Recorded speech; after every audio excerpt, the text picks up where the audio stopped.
Hello, my name is Jason Matthews. Welcome to ProfessionalNet TV. I'm your host today. ProfessionalNet is a member-only platform where professionals gather to share and exchange information. Today we will discuss how we bring value to others, both personally and professionally. So let's meet our guest. Our first guest we have is Ross Taylor. Good afternoon.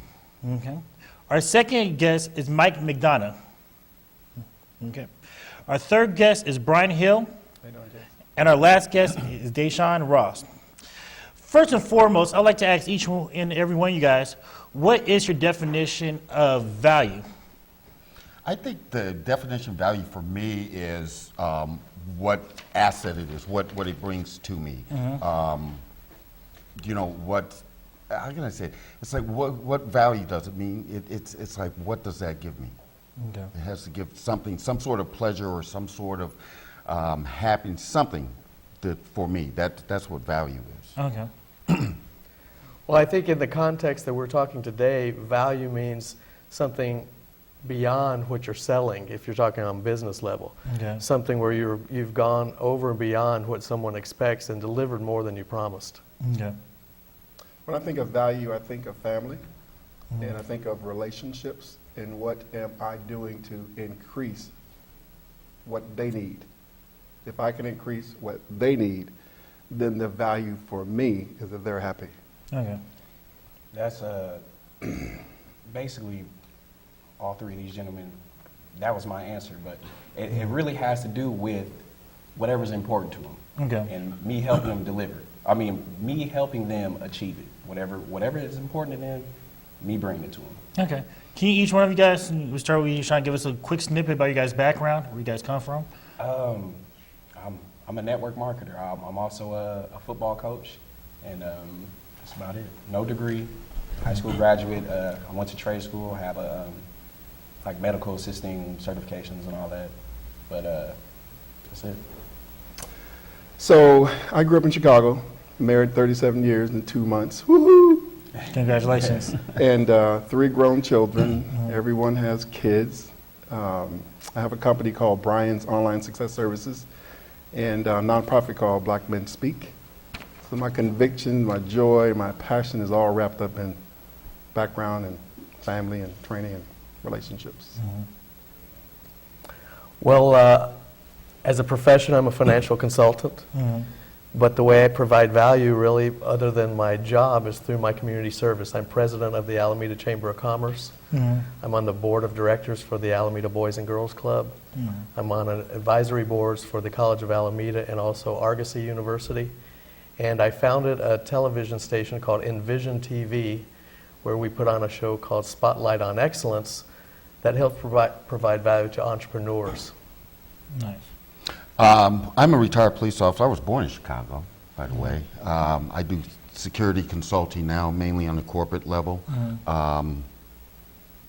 And I just get involved in, a lot of the community, which I work. I'm also involved in those things. Okay. Why do you guys think bringing value to your community is important? I would probably say because it enhances your living.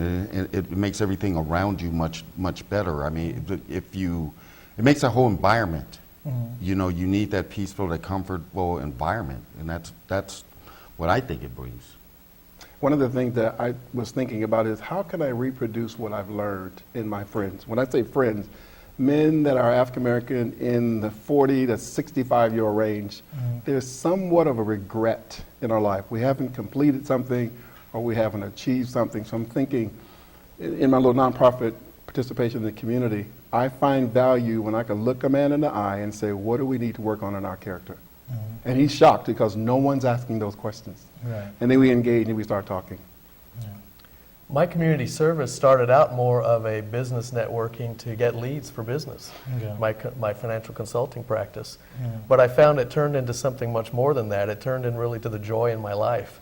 So the giving to the community became much more important to me than the business aspect of why I began it. It's really the joy that I have, and without joy, the business means nothing. Exactly. I just think it's important because, first off, one of my views is I don't think selfish people prosper at all. And like you said, I feel like whatever we learn that can be beneficial to other people, it's important to share. Right. And I'm also big on building. I don't want to complain about my environment until I got out there in the field and involved and tried to make a change. Right. Well, I think our whole environment is what makes us also. Yeah. You know, when you add that value to the community, as you spoke about, it just makes you better. You know, and it's like when you spoke of family value, I was speaking with someone and about this, and that person brought up the fact of what value to me is like what we instill in our children. Right. Yeah. You know, and I have two sons, and I look at those young men, and I'm very proud of the values that I was able to instill in them. Right. So, Well, I think your children see what you give to the community, so it makes them better people. They see that you're making a difference, yeah. and just by witnessing that makes them understand that serving the community is the right thing to do, and it makes them a better person as well. Nice. Definitely. Now, on the business level, you know, all you guys are all business people. How are you guys bringing extra value to your guys' clients' lives? Not just always selling them, but, you know, bringing extra little value into the business workplace. I'll start with that point. I work with a company as an independent contractor called Lyft.com. I think people have found these new apps. In San Francisco specifically, they have a sharing app. You download it. You can pay for the service without paying for it in the car. So the way I add value is when they get in the car, typically the age group is between 18 and 35 years old. Well, that's the age of my children. So the conversation has already started. So when I ask questions, I'm asking questions like, okay, graduation is done, you got your first job, so how are you building relationships at work? They're stunned because they don't expect to get in a ride and go to their next destination and actually feel to engage. So they like that. Yeah. They really enjoy it because they don't hear that voice. One thing with me, a lot of the people I work with that I come in contact with over and over again, you kind of build that friendship there, you know, that respect. You get to know them, and how I bring that value to them that way is by knowing little things. It's like, how's your wife? How's the anniversary? How was the child's? You know, getting to know them, those little personal things. Your clients care about that because they see that you're not looking at the dollar sign. You're looking at this person. Right. So that's what I do. Yeah, I think that's very important, and that's one of the better ways to build value in business is through the relationships that you build with your clients. Because without that relationship, you can't really understand what value means to them.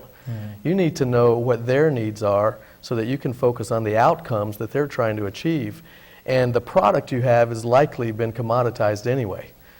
Some of us, even on this panel, are in sales, insurance, for instance. Right. Well, you can get insurance from anybody.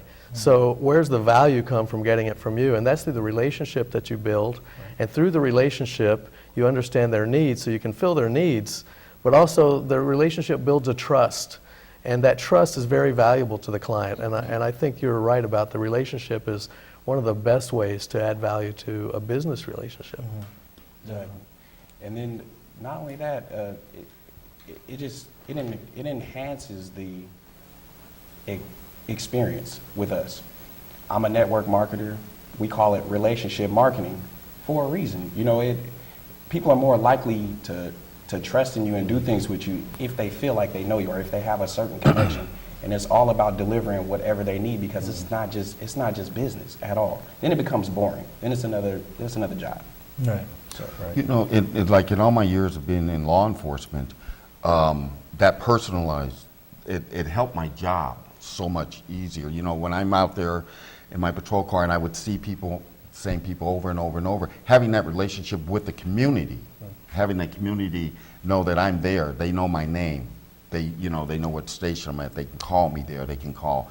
That was the relationship that I built, and that helped my job, and that helped them, that helped value, you know, when you see them and you're able to say, hey, how's so-and-so, and then this and that. So it's, you know, it's a give and take, but I think for you to give, you have to give more to others because, you know, I can satisfy myself, Right. you know, and so it's the giving that's out there. Right. I was going to say one of the things I love is technology, and other than network marketing, showing people how to do work, a specific app, is helpful to them. Right.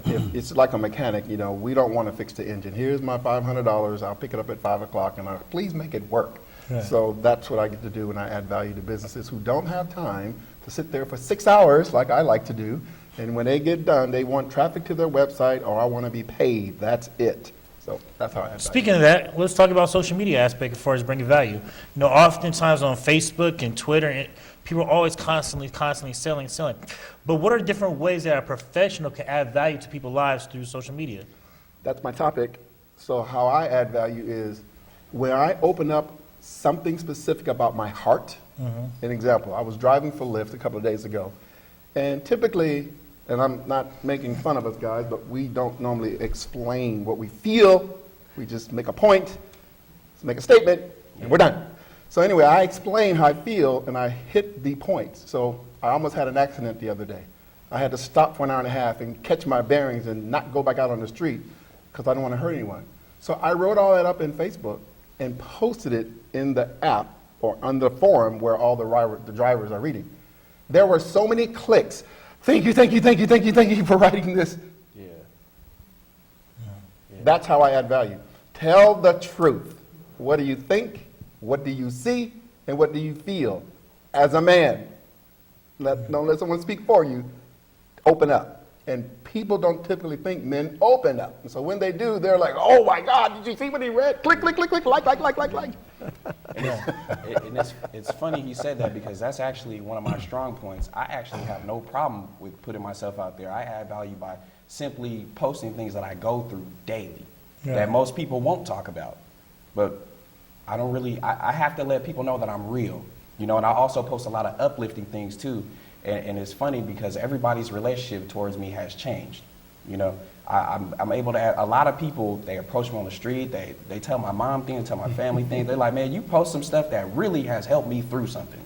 And you never know what people are going through. So I go ahead and let them know that I still go through these same things. I'm still a human. Right. Well, you know, I do a lot of person-to-person networking, but social networking is really the same thing through a different medium. When you're doing person-to-person networking, you don't just constantly pitch someone, or else they'll turn around and walk away. So social networking, it's really the same thing. You have to develop that personal side of it on there, though, you know, you might want to bring in personal experiences that involve your business so they know what you do, but you don't constantly pitch on there. So you want to, first of all, in social media, you have to identify who your market is there and know what their needs are, as I was saying before, and then try to post things kind of on a personal or uplifting that actually help them meet their needs. And then if they happen to find out what you do for a living, then they'll think they know you personally because, again, relationships are important. They need to know you and like you and trust you. And by doing some of this more personal stuff online, they start to get the feeling that they know you and can trust you, and allows you to do more business through social media. Yeah. Exactly. And, you know, especially depending on what kind of day they had, people don't want to see a whole bunch of information. Just anything, right. Yeah, exactly. So my new goal and what's been working for me is to provide more insight and less information. Okay. And actually goes back to adding value and all those good things. And it's actually worked a lot better. There's one other point for those who are going to use technology. All these chairs are the same. They're in a row. All of us are sitting in them. We're not switching around, changing pictures, changing shoes, changing shirts. We are here, and you can see who we are. That same message needs to be on Google, Facebook, Twitter, whatever you're using, so people, wherever they come at you from a 360-degree angle, they see you, not all these different feelings that they're not connected. Yeah. If you've been selling shoes for 5 years, they need to see posts, branding, marketing on shoes. Not shoes today, pants tomorrow, you know what I mean? The message should be consistent. So that's one thing I do is the same bio is on so they can find out who you are and kind of predict pretty much your movements, your thinking, and that helps people feel connected to you because they have a sense of trust because the integrity online is very minimal. You don't know who's behind the writing. But when they see in 5 years the same picture, the same, you know, and you're growing, they usually want to attach to that. That's been my experience. Okay. Definitely. Now, Ross, I know you've been in security and law enforcement over 20-some years. What's the difference in value now compared to previously as far as in law enforcement that you've seen probably the biggest changes with that? Probably the biggest change in law enforcement, as we discussed earlier, it's the social networking. When I started way back, there were no cell phones. There was no online. There was none of that. And law enforcement in those days was more of a hands-on. You had to communicate more. You actually had to get out of your car, so to speak, and work. You had to go out. Nowadays, with apps and with this and that, I mean, that's the social media has totally changed law enforcement. Where if you're a victim of a crime, the police aren't going to come out. You get your car stolen or whatever. You have to do it online. So the value of knowing who these officers are in that department is serving that community is lost. Right. Right. What do you think is other ways, since that has been lost in the community, that officers or other professionals can add value in that type of way? By getting out and physically communicating with people, finding out who people are, and as Brian said, what they want. You have to, you have to know, you have to know what goes in the ingredients of a cake before you bake it. Right. So to speak. So that's exactly what you have to get out there. People have to communicate. And I think the biggest problem in society is it's the lack of communication. And without that, your value system goes out the window. Right. That's a good point. Anybody else want to add anything to it? Can you ask that question again so I can make sure? I was asking because I say you talked about how the change in law enforcement over 27 years, how it could have changed, and the value system based off of it. So I was just trying to see, maybe also in business with you, what's changes in values have you seen over the last 27 years that people would take? So I'll for just greater take change? law enforcement keyword and move it and just put people. People, okay. And people are now in their phones. Who would have thought 30 years ago we'd be walking around with a little silver box, not paying attention? You're sitting right here, but I'm not going to say hello, when we used to say hello. So what's changed is no one wants to communicate. Literally, don't bother me. I'm in my space, I'm on my music, I'm in my phone. So I try to respect it, but I'm actually offended that I can't just say hello. Yeah. Without them feeling, what are you doing interrupting me? Oh, we're human. I just wanted to. Well, I can say something. I am guilty of that because a lot of people, and I might commute into San Francisco a lot. I'm on BART. And so, 90% of the time I don't have my earbuds in, but I don't have music on. I just have them in, so I'm in my own space. And it gives people the illusion that I'm listening to music. I don't want to hear you. And I'll be honest with you, 90% of the time I don't. I don't want to hear you. I want my own world. Because what I do when I'm on my way to work, I have to be in a certain frame of mind. Yeah. So that's what I am. I tune people out, but I'm very observant. So here's the two challenges.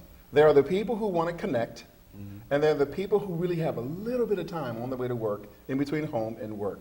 And so there's a balance that the people that want to connect and plug in need to respect. Right. Exactly. And so if I see you on the BART, Ross is in this space. If I see you 5 days in a row, hey, Ross, how you doing, man? Hey, don't mess with me. Hey, man, you had this thing up for 5 days. How do you know? I've been watching you, bro. I just want to say hi. So, you give them a little space. But if I see those 5 days in a row and I'm getting on a train, people who want to talk, get on in there. Yeah. Right. Interrupt that space a little bit. Make me smile. I'm looking for you on BART next time. 5 days in a row. Remember, 5 days in a row. Give That it you a get little buzzed time. Don't I'm on interrupt right Facebook. away. Yeah. But you know what? But also, you're talking about the BART and the space. That's also value there. By giving someone their space, by giving someone, that means you value. You respect them. You value what they're doing. Right. It's just like unsolicited phone calls. That to me, that's you're not valuing me. You're wanting something from me. You're not bringing any value to me with telemarketing, Right. so to speak.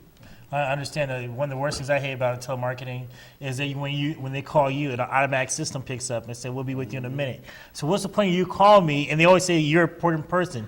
So I was that Exactly. important. You would talk to me literally over the phone to the Exactly. automated system telling me that.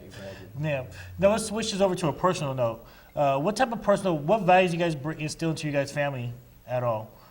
Towards your kids or to your, I know you coach as well.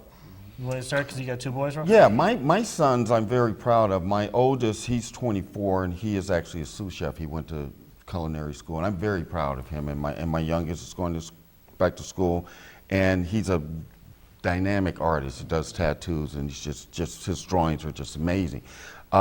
What I've instilled in them is I told them when they were growing up, my responsibility as your father is to protect you, is to love you, and to guide you, and also to put tools, give you the tools to be successful in life. And if I have to duct tape those tools to your hands, I will, because you will be successful. You will be educated. And then by leading as an example, my sons look up to me, and that's my dad. You know, my father does not tolerate this. My father accepts this. And, you know, and I instill that in them. And the one thing that I brought value to them is that I respect them. Even though, that, you know, when they were growing up, I would tell them, hey, I'm not your friend. I'm your father. I'm not your friend. Now that they're adults, I'm still their father, but I'm also their friend now. So. Definitely. I think, you know, when it comes to family, you provide value by being a rock so that they can always depend on you. And sometimes that means going out of your way to support them in things that you wouldn't normally support them in. Sometimes that means being there when they need you for some emotional reason. But if you're always there, that's the kind of value you can bring to family. And of course, as I was talking about earlier, is you set an example of the way you live your life, and that brings value to their lives. Because, you know, as I was thinking just the other day, there's things that you learn you don't even know you're learning when you're a kid. And it's from your parents that you get that. My dad was a great leader. And I wonder, where did I get leadership skills? Well, I learned that from my dad without even knowing I was learning that from him. And so I think that's the kind of value we bring to our families, is the example that we set. One of the things I remember when I was 18 years old, since my father left, that's a lot of stories within the African American community. I remember thinking, is it any way that African American male can stay through the whole cycle, all 5 stages? I gave 5 years was a stage. Can we make it through all 5 stages and the family is still intact on the other side? And so that was all I thought about for 25 years. And I instilled into the kids, in my house, you are not an adult until you're 25. Forget the 18-year-old stuff. You got 7 more years of development with mom and I. So my son, I had what do we call those when you usher him into manhood? What do you call that? Whatever that's called. What religion it is. Well, whatever it's called. I wanted him to have a date in time where he knew by me, you are now a man. Here are the criteria, here are the instructions. He did that all the way up to 25. So at 25, we had a little party. I had 5 guys that knew him within those 5 stages, 1 to 5, 5 to 10. And they all spoke to him, and then I spoke to him last. And I remember doing this, son, as a result of the things that you just heard, I'm telling you, you're now a father.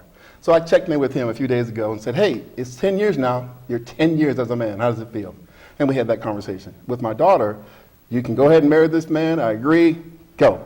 Well, I have one more. And these are values that I instill in them. You're going to be 25 in June. What do you want to do to be ushered into womanhood? Okay, quinceañera. Okay, let's figure out a way to do that. And so that they know from me, I told you, based on all the things we've experienced, you're now a man, you're now a woman, you're now, I told you, we have done it together. And the last value is the fact that we're still married. I watch their marriages right now. I see who they meet, I see their networks. I'm going, wow, this is amazing. They're doing exactly what we did. Right. They're doing it their way, but they're doing it exactly what we did. See, they learned it from you. They're still connected. Right. Right. Well, some of the values that I talk about and try to bring my family is always look to get better, for one. Always look to get better. Use your energy in the right way. Stop sweating the small stuff. Another thing is integrity. Do what you say you're going to do. Exactly. Always do what you say you're going to do. I had a problem getting here, but I told Angela I was going to be here, and I was going to get here regardless, no matter what happened. So those are just some of the things that another thing that I teach my boys is to determine exactly what will make you happy in this life, because certain things, like oftentimes we have people map out a life for us, or we measure our success by other people's success. So I always teach them to figure out exactly what you want and what's going to make you happy, and go seek somebody that has that, and be mentored. Right. So Those are good value principles. Do anybody else have other value principles they go off of, like basic principles they might use, like 4 or 5 common principles for? with my sons, I just basically tell them, you know, seek what you in your heart, what's in your heart, and follow it. You know, and just, you know, as long as you're honest with yourself, and you treat people right, you know, just nothing can happen but good things for you. Right. You know, and it's just, that's one thing, just, you know, just follow your heart. You know, he said something that I live by, and that is do what you say you're going to do. Exactly. Integrity, I think, is one of the most important things to me, and hopefully my son got that from me. I remember when my son was younger, one of the things I taught him, a couple of things I'm thinking of right now, and one is that you can't worry about the things you can't control. You can't let the outside world control the way you feel. So if you've determined what makes you happy, then you can't make the people that are trying to tear you down affect that. You have to control yourself and not control the things you can't control. But the other thing is, I remember going on, one thing I'm very proud of, he probably doesn't remember. Half the things I think I was a great father on, he doesn't even remember. You know? And so we're at a ski trip in Utah, and I'm teaching him how to ski, and I say, son, when you come up on a black diamond in life, you've got to face your fear, and you've got to go down the slope. You go down as slow as you need to go down it, but you don't let that fear control you. And then he went back, he was probably in middle school. They were writing some paper, so it must have been at least middle school. And I found it on his computer one time. And he was talking about how my dad taught me to face my fears and to never let the fear control me. And I was so proud of that, I bet he doesn't even remember it now. I think one of the something that stand out to me, you talk about fear. One of the fears I have is being honest, open, genuine, and real about what I need to change. Like, I don't like getting feedback. I don't like being told what to do. I don't respond well when I'm challenged by something that I know I need to work on, and I don't want to work on it. That's why. So, leading into that, thank you, Ross. Every Sunday, my wife and I have a time to talk, 7 o'clock to 9 o'clock. And it's during that time and that time only, all the things that she's been feeling or I've been feeling, we get to talk about that and talk through that. Like, I need you to not spend money every day on McDonald's or a candy bar or whatever. I need you to kind of pull it in and get some discipline. And I'm like, that is the hardest thing in the world for me to do. Right. Don't work on eating more, eat less. Right. Eat vegetables. Oh, well, I'm not going to say I hate them, but you know, those are things I need to work on. Right. So, Thank you. I want to thank all our panelists for coming on ProfessionalNet TV. I hope every audience got great information today and bring value to their lives as we talk about value. Thank you so much, and have a good evening.